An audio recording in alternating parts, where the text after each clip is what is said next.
So, dear friends, colleagues, excellencies, let's start because we have an unbelievably illustrious panel and very little time. It's also surprising that we have come to the end of this conference so fast, but it has been really an amazing conference this year, and I thought very exciting. And we are ending with a panel on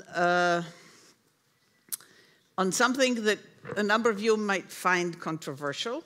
With the title, Is the Populist Authoritarian Wave Breaking? Populism and authoritarian autocrats, let's say, have been around for a long time. In Europe, they have been certainly around before 2008, but somehow in 2008, that became visible after the financial crisis and after the war in Georgia. And then I would say the cutoff point was 2014 and annexation of Crimea and part of eastern Ukraine. The fact that nothing happened after that, the repercussions for Putin's regime were almost nothing. Certainly not felt very strongly. And as Anne Applebaum in her book, Autocracy, Inc., says very convincingly, autocrats just sat around and watched it and learned from each other. And so for the last 10 years, there has been an ascension of autocratic regimes, autocratic political parties throughout the world. However, we might say that there were some signs of this wave of autocracies breaking in the last year, let's say. Some examples being the expected, but still, landslide by the non-populist political party in the British elections. After a lot of populism that we witnessed in Britain with Boris Johnson and some of the leaders. Unexpected defeat by the Le Pen National Front or National, whatever it's now called, in the French elections this past summer, where they came in third. The change in the entire atmosphere in the United States after President Biden announced that he was not going to stand for a second term, and Kamala Harris came in as a candidate and sort of pushed the Democratic Party into the lead in the so-called swing states. So a lot of these things might be taken as a sign that this populist wave is breaking. On the other hand, of course, there were other elections, mentioned some in Europe, like Slovakia, like Austria, that are pointing in the opposite direction. So we have this panel today that will discuss, are we getting the possibility of us getting out of this straitjacket of political populism that we have been living through in the past 10 years?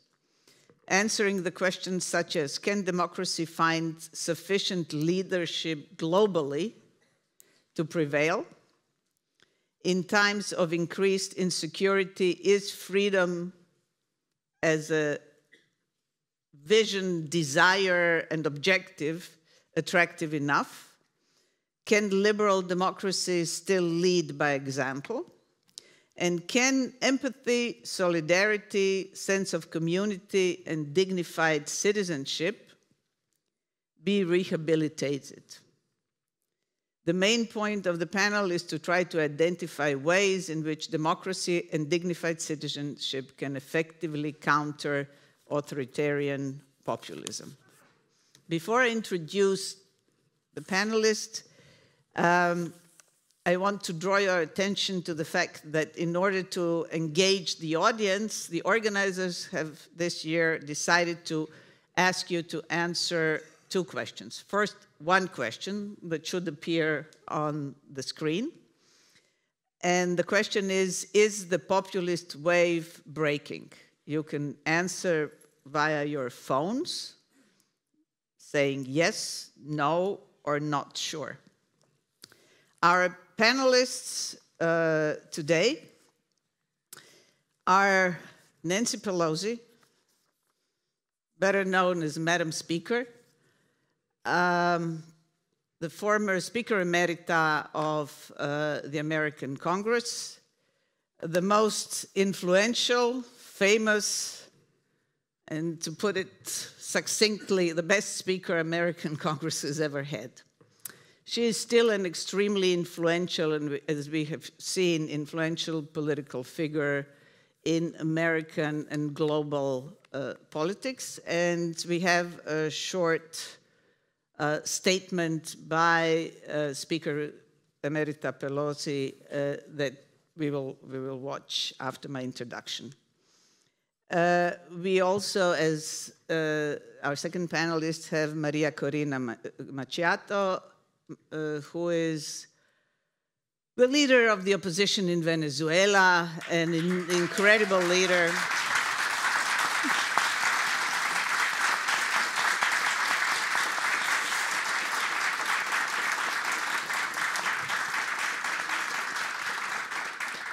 Absolutely. An incredible leader, somebody who was member of the National Assembly of Venezuela from 2011 until 2014, has many different, extremely relevant and interesting elements of her biography, but among other things was also selected to be the opposition's candidate in the recent presidential elections in Venezuela. And then, what a surprise, was banned from running for any office for 15 years by the Maduro government. She was replaced by Edmundo González Urrutia, and they won the elections, and then they were stolen. So on August 1st, 2024, María Corina published a letter in the Wall Street Journal saying she's going into hiding because of the danger to her life. And as we know, the candidate who stood in as presidential candidate in the meantime emigrated to Spain because he feared for his life. Our panelists here, and I'm not sure whether María Corina Machado will address us via Zoom, or we will also have a short statement from her and by her. We have here a person who's here. Wonderful, wonderful. Hi. We here have Markéta Pekarová Adamová, the Speaker of the Czech Parliament and leader elected multiple times with huge majorities as leader of Top 09 party in Czechia. And afternoon. Thank you.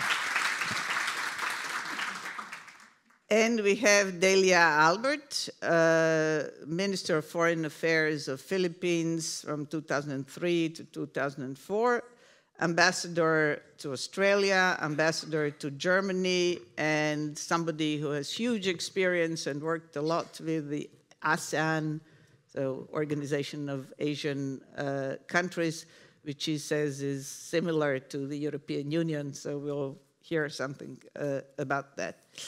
I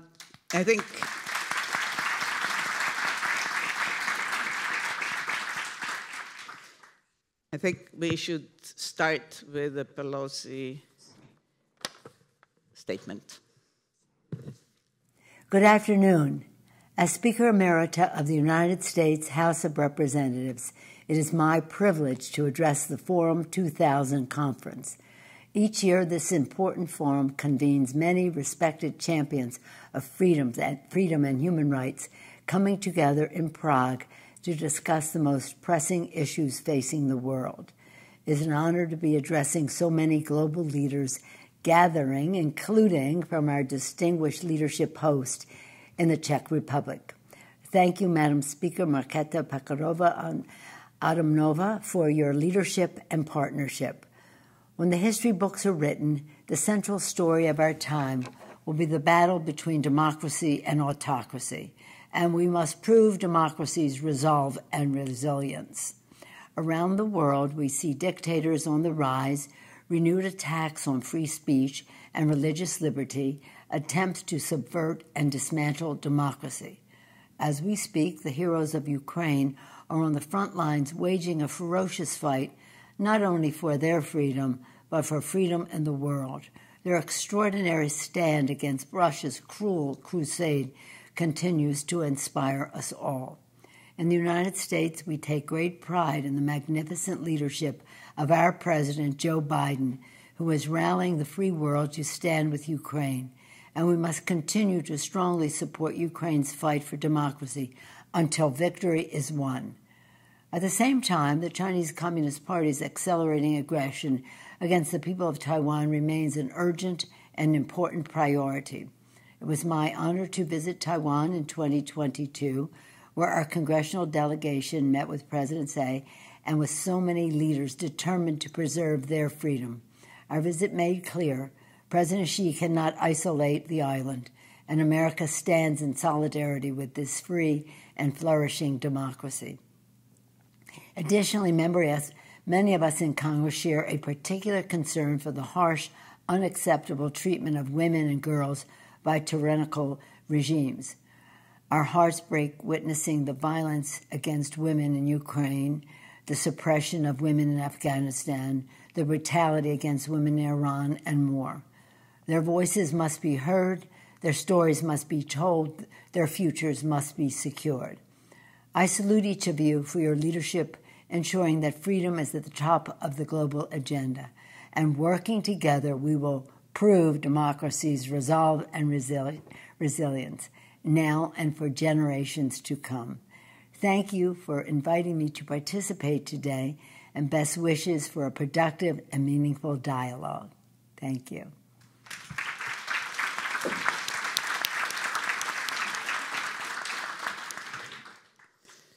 Thank you, Speaker Emerita, and thank you, Speaker Pekarová, Adamová, for actually making this all possible. We will now turn to Ms. María Corina Machado. I already said what I think about the elections and who won and why the opposition won because of among many other things, the incredible leadership by María Corina Machado. Maduro's regime stole the elections. You, from everything we've seen and heard, were always convinced you want to go by the book, through the institutions, through the regular channels. What now?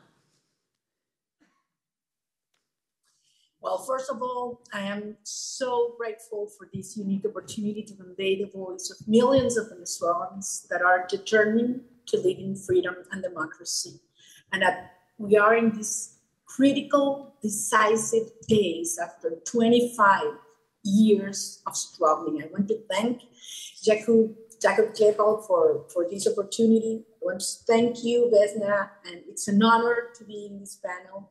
I want to have a special recognition to Tamara, who is with you today, and she's a freedom fighter, courageous director of the Kasla Institute. And especially, I want to tell you, we are very honored because of the award for courage and responsibility that Forum 2000 just gave to Rocio San Miguel, a human rights defender that has 250 days today in prison. In human prisons, Maduro has right now with over 2,000 individuals, Venezuelans, even children and women, because of the fight after our great victory on July 28th. I just want to put this in context really fast. I mean, we have tried everything to have a transition to democracy during these 25 years. We have had huge demonstrations. We have had international pressure. There have been over 30 elections, all of them with a degree of fraud.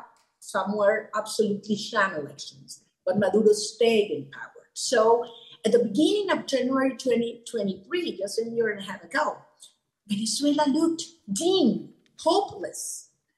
Nobody thought here or abroad that a transition to democracy could come in the short term. And we decided to reach out to the Venezuelan people, to tear down the barriers this regime has, built, dividing our country between rich and poor, black and white, right and left, those that were here, and a quarter of our population that had been forced to flee.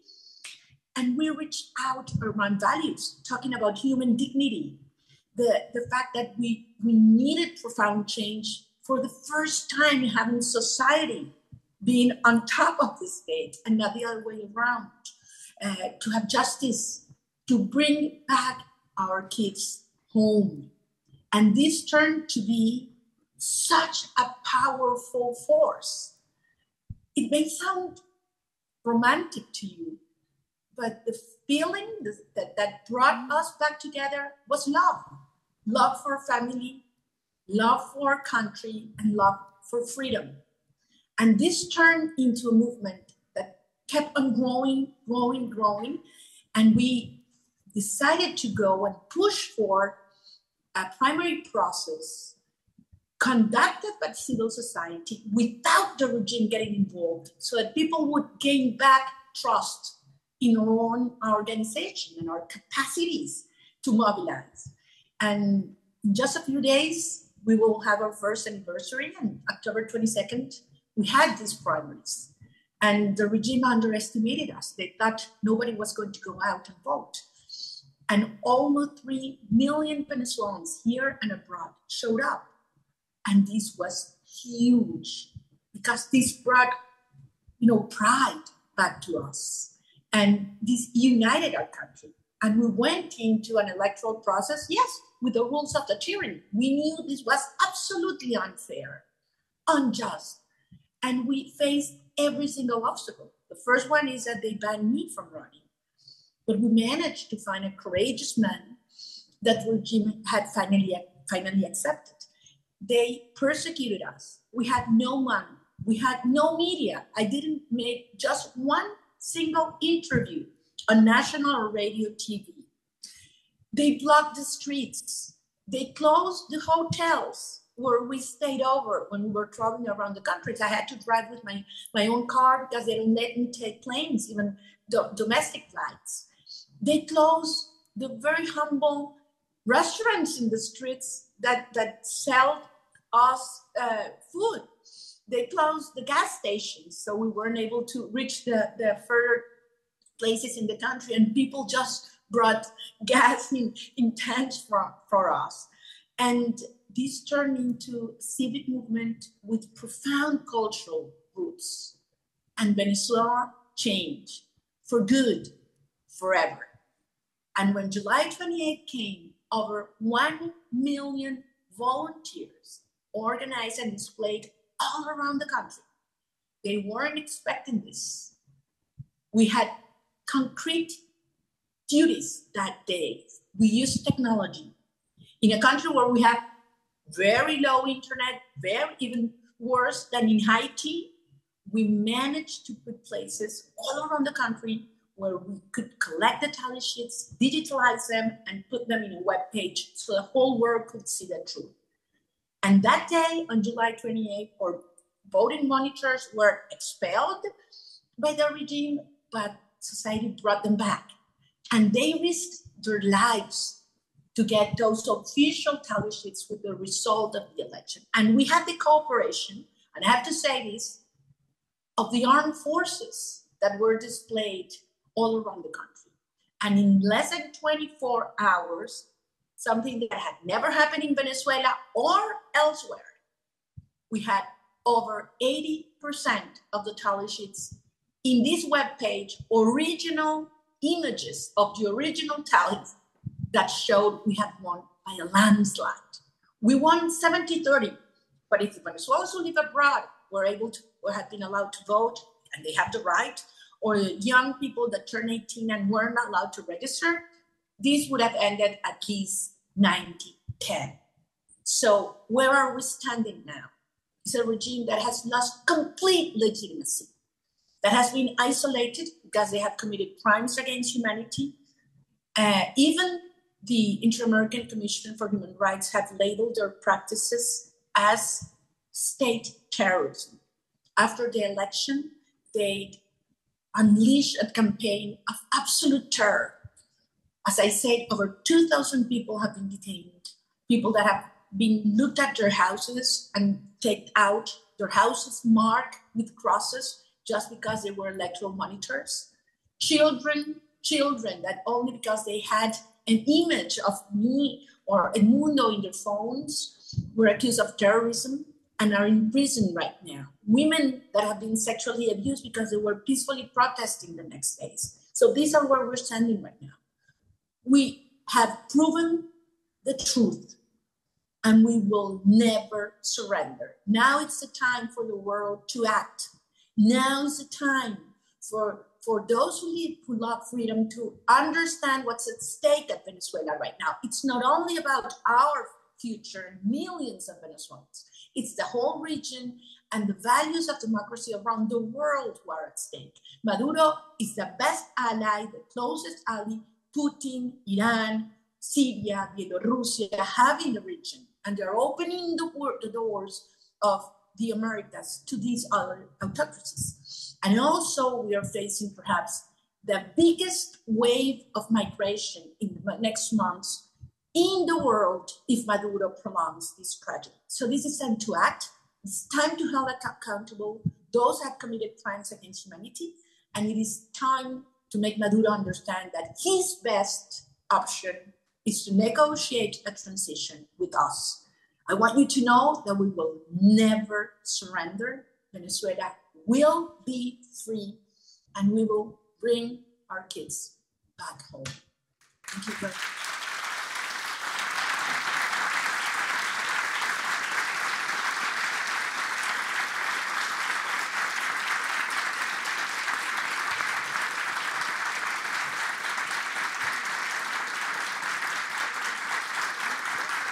Thank you. Thank you to the next president of Venezuela. Does this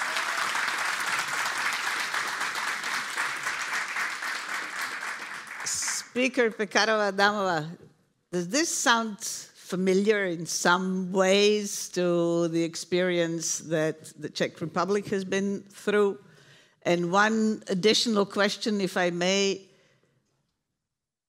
Václav Havel, the Charter 77, the whole group around him, this was the platform of the democratic transformation of Eastern Europe. In the meantime, and probably the most enlightened thing that happened in the late 20th century.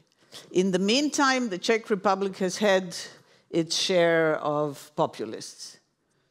But somehow, at least that's my impression, it never slid into authoritarianism. These guys might be unpleasant, they might use populist techniques, but the feeling was that unlike a number of other countries, it didn't slide into authoritarianism. How did you manage that? Or is this true? And how come, if true, how come this happened? First of all, thank you for having me. And for the first question, my answer is that there are many similarities, but one very important component is always engaged, dedicated people. People are the solution for that. Courageous people, as we can see, this is essential. And I wish you in Venezuela and the whole region to succeed with, because I hope that you will turn it to success very, very soon. And we all will help you. I think we can rely on us in this room. We feel with you, and we have to support you, because it's not only in your country where the situation is turning, to this way. And as you mentioned, and as I feel, democracy is a process. It's not granted anywhere, anytime, and it needs Democrats. How first president of Czechoslovakia, actually, if I should quote him, said. So it's up to us, up to people who decide to act, who decide to take an action and be connected. This international network is very important. So thanks as well to the organizers for this gathering, and Forum 2000 is making a great job in this field. Thank you for that.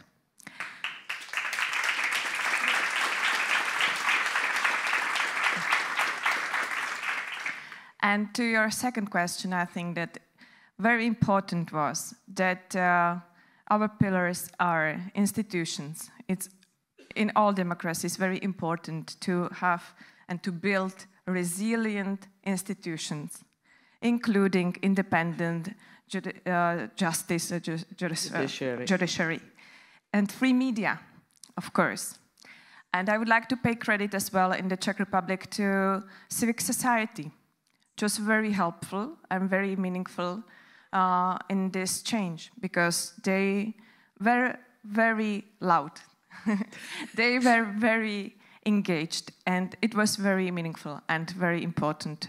So I would like to pay the credit to them as well. And what was another component of this change was that we politicians who call ourselves Democrats, we are cooperating. So cooperation, communication is important. And when you have the same goal, then you can make alliances. This is always very important. So for us, it was important to establish this kind of alliances, and we used them in the elections as a tool how to change this path in our country. But I would like to mention that among those institutions, we can see in other countries, in Slovakia, in Hungary, that they really don't have these check and balances because they don't have Senate. So I would like to mention that in the Czech Republic, we have 2 chambers of parliament, and this is very, very helpful. Another thing is that we are facing in all the countries all over the world, not only in Europe, really hostile propaganda, disinformation, fake news. It's very useful for all those who are authoritarians and dictators and so on. And we are not resilient enough, I'm quite sure. Even though it's not a new phenomena, it was always here, but now it's easier to spread it. So we should build this resilience in our countries, even though it's not easy, and of course it's necessary to be able to support free media as well, education, to educate people in this way, but at the same time, of course, for example, Russia and as well China, they are investing a lot to this. So we should be much more aware of this phenomena nowadays as well. Thank you very much. I apologize for rushing through this, but that's because of the time limitations. When we were discussing before this panel, Ambassador Albert said, not all of Asia is China. This is the only Asia you guys talk about. We should talk about other parts of Asia, and she is quite right. But let me start my question with China. Is China playing the similar or the same role in Asia, especially East Asia, as Russia does in Europe? do you see similarities and differences? But also Philippines, after President Duterte, who was a model populist, somehow seems to have recovered, and seems to have recovered relatively fast. How would you comment? How do you comment that? How did you manage that? Well, thank you so much to Forum 2000 for the privilege to be with you this afternoon. When I received my invitation to join you, I was with the Dalai Lama in Dharamshala, India, to celebrate his 89th birthday. The reason I was there, and the reason we were there, is the fact that the Philippines awarded the first Ramon Magsaysay Award to the Dalai Lama in 1959 when he left Tibet to go to India. He arrived in India in March, and in August, the Philippines awarded him for his amazing determination to try to serve and save his people from a distance, from a safe distance. And for us in the Philippines, it meant a lot that we are able to help somebody who believed in what he was doing to preserve the culture of his people and to be able to lead them later safely. That was 1959. So when I got the letter from Czech Republic, I was sitting in the mountains there. I said, wow, I think I'll go. So I was very happy to come. Also because I felt I had a duty or a kind of feeling to continue the legacy of a man whom I met years ago in Australia. I was ambassador to Australia, and I was invited to have lunch. What a privilege. With a man called President Havel. And he was on his way to the Philippines, and I was amazed. I said, Mr. President, there are so many countries in Asia. Why are you going to the Philippines? And he had a big grin and smile, and he said, I'm on my way to pay homage to a people and a country that inspired me do a similar way, which happened to be the Velvet Revolution. In February of 1986, the Filipino people took upon themselves to change a regime that started off very well in fairness to the president, but he deteriorated towards the end, declared martial law, and people felt it was not the right thing to do. There were human rights abuses, etc. But the world watched, and one of the persons who watched was President Havel.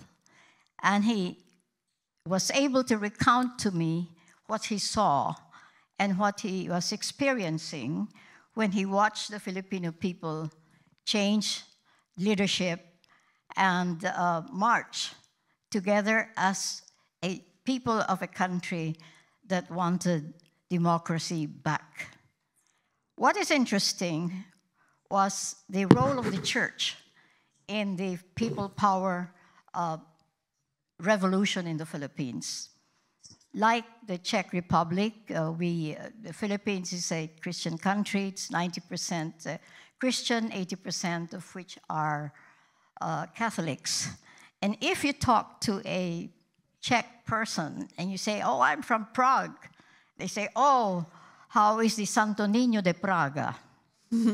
Santo Niño de Praga means a lot to the Filipinos.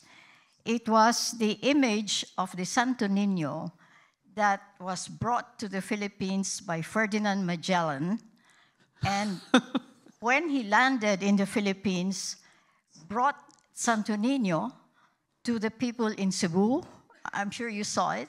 Yeah, I did. I wasn't there And last this week. was the beginning of the spread of Christianity in the Philippines.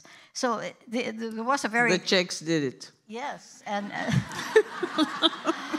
but I you know, when I told my friends, hey, I'm going to Prague, they said, oh, please pray for me. Go to the Santo Niño de Praga. So this is a very special link between our people. The second link between Czech Republic and the Philippines is the national hero of the Philippines who lived in Litomerice. Please go to the Museum of Jose Rizal, our national hero, in Litomerice. Now, to go to my question. But you know, Steve Jobs said, to deliver a message, you must have a story. And that's why I told you my own story. Asia and China in Asia. It was quite a strange question. How can you compare the influence of China on Asia and that of Russia in Europe? There may be some similarities in terms of being a dictatorship, the kind of the style of leadership, the one-party system, of course, with the Communist Party of China and the so-called multi-party of Putin. But let me focus on China and Asia.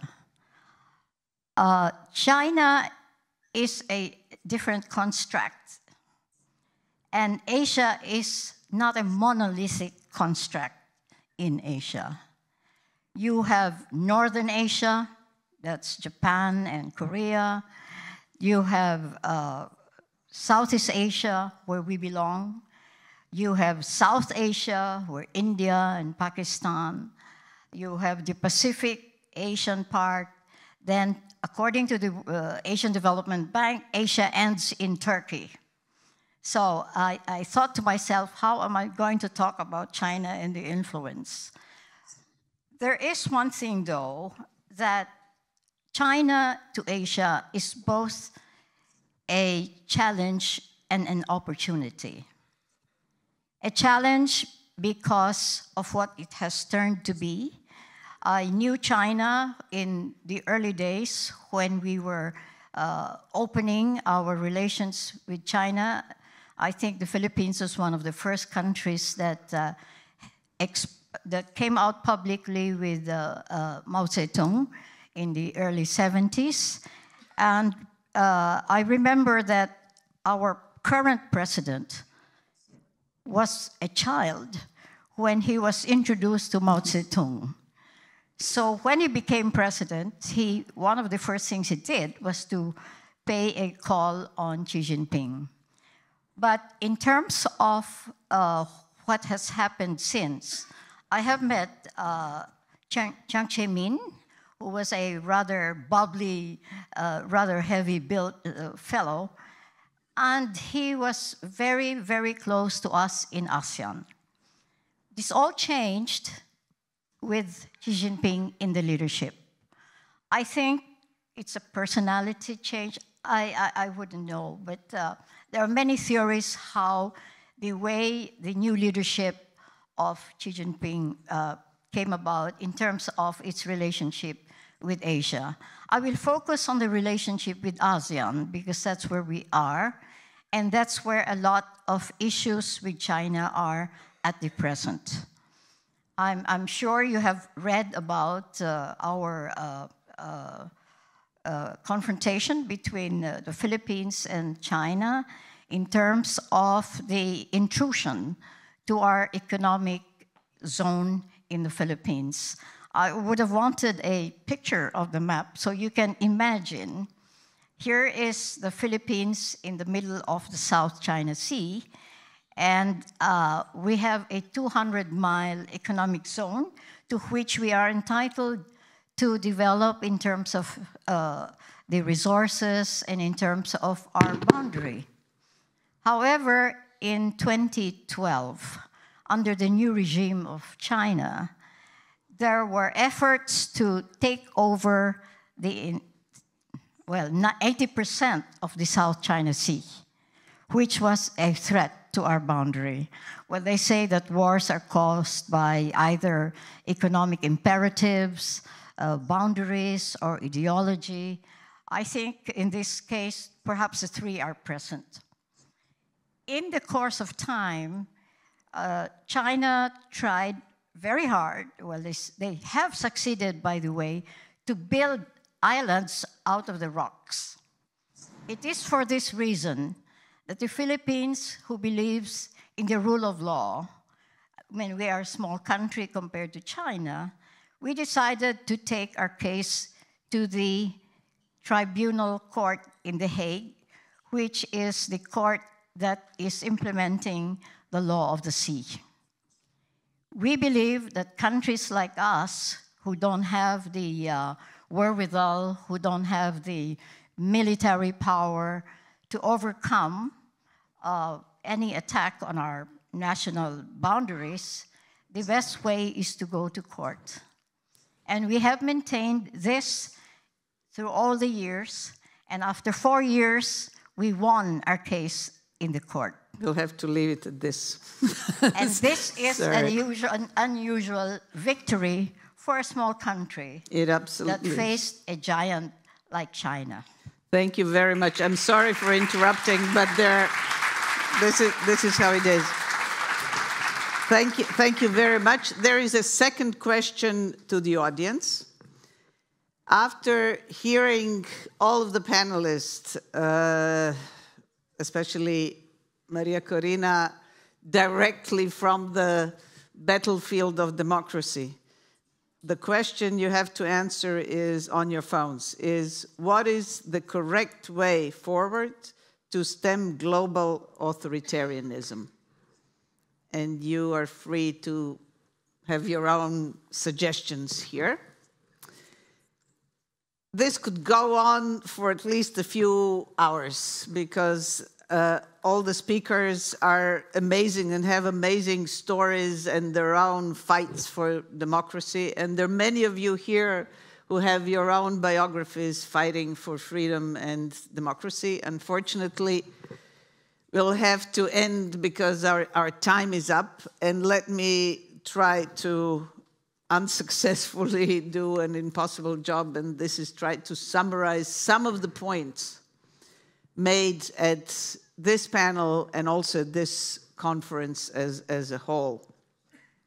The first and probably most unusual point that was made several times throughout the conference is that in today's world, safeguarding human rights and safeguarding democracy requires military strength and defense self-confidence. Do what you want with it, but that came out throughout the conference several times. Second, information and disinformation are the current weapons of choice for authoritarian regimes, for dictatorships outside of outright war. Third point, autocrats take charge with confidence after winning with the narrowest of margins, or even after losing, but somehow falsifying, as we can see in the Venezuela's case, falsifying the results. Democrats hesitate even with sizable majorities. Let's think about it and let's change that. We need proactive democracy and we need freedom activism.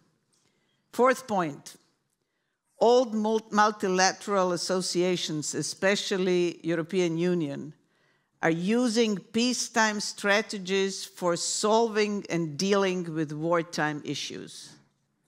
We have to rematch our strategies to our realities. And fifth point, the world doesn't learn from history. So we need to resurrect some of historical lessons and incorporate them into today's political agenda together with our new effective strategies. I thank the organizers. I especially thank all the panelists. I wish we had 2 more hours, but we don't. Thank you very much. This is it for today.